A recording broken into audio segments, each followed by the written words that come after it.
வாங்க வாங்க, உள்ள வாங்க. ஏன் இங்கேயே நிக்கிறீங்க? வாங்க உள்ள வாங்க.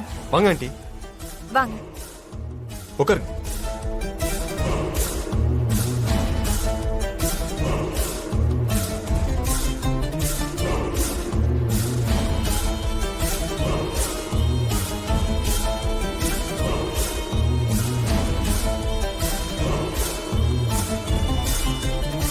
உட்காருங்க.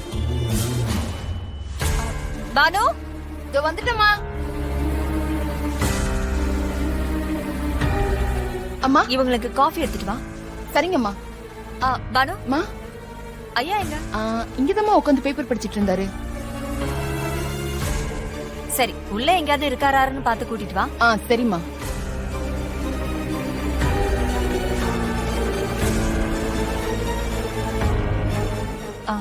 எப்படி இருக்கீங்க? இல்ல, உங்ககிட்ட எப்படி பேசுறதுன்னு தெரியல. எனக்கு உங்க முகத்தை பார்க்க கூட தைரியம் இல்ல. இந்த மாதிரி நடக்கும்னு நாங்க கொஞ்சம் கூட எதிர்பார்க்கவே இல்லை. எங்க கைய மீறி எல்லாமே நடந்து போச்சு.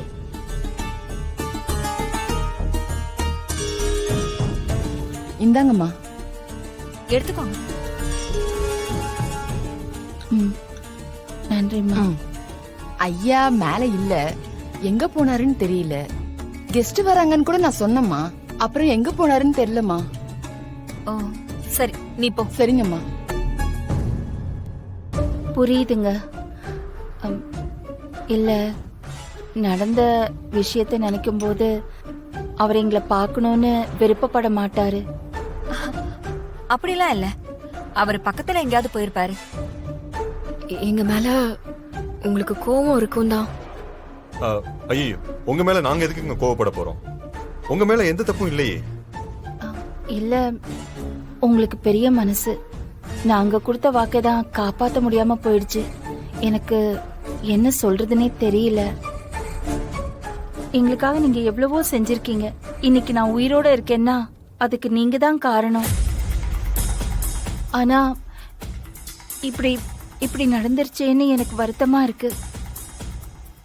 இப்படி எல்லாம் நடந்ததுக்கு அப்புறம் உங்க வீட்டுக்காரர் கூட எப்படி எங்களை வந்து பாப்பாரு?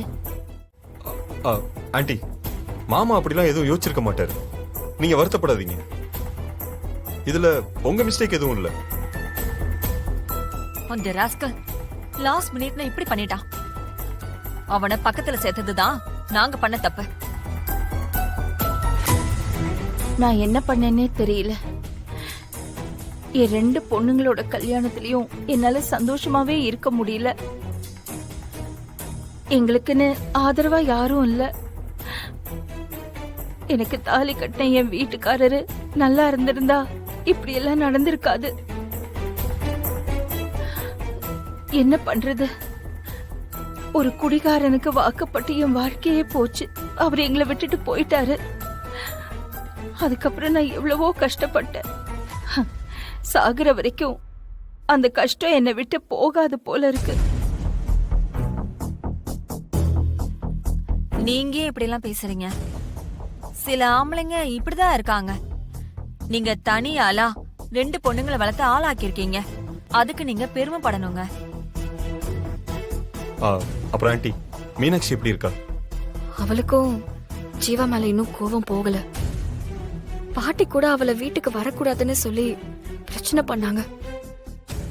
எப்படியோ இப்ப அதெல்லாம் சரியாயிடுச்சு. பிடிக்காத ஒரு லைஃப எப்படி ஒரு பொண்ணால வாழ முடியும்? இப்ப கூட அவ எனக்காக தான் எல்லாமே சகிச்சுக்கிட்டு பொறுத்து போறா. ஜீவா கூடவே இருந்து இப்படி ஒரு துரோகம் பண்ணிட்டான். மீனாட்சிக்கு கிடைக்க வேண்டிய நல்ல லைஃப அவன் தடுத்துட்டான். ஆனா சிச்சுவேஷன் எப்பவும் ஒரே மாதிரி இருக்காது இல்ல. ஒரு நாள் எல்லாம் மாறும். கவலைப்படாதீங்க, எல்லாம் நல்லதாவே நடக்கும். இனிமே மாறுறதுக்கு என்னப்பா இருக்கு? கல்யாணம் ஆயிடுச்சு. 2 பேரும் வாழ்ந்துதானே ஆகணும். மீனாட்சி மனசு மாறும்னு நம்புறேன்.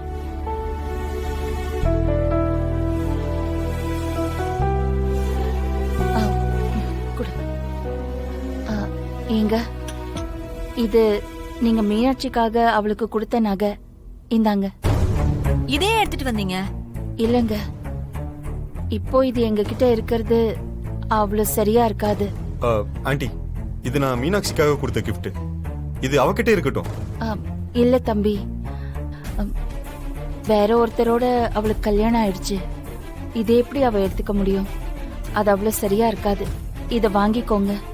அதனால என்ன? உங்க மேலயோ மீனாட்சி மேலயோ எங்களுக்கு எந்த கோவமும் இல்ல. இத மீனாட்சிக்கிட்டே கொடுத்துருங்க. இல்லங்க, அவளே இதை வச்சுக்க விரும்பல.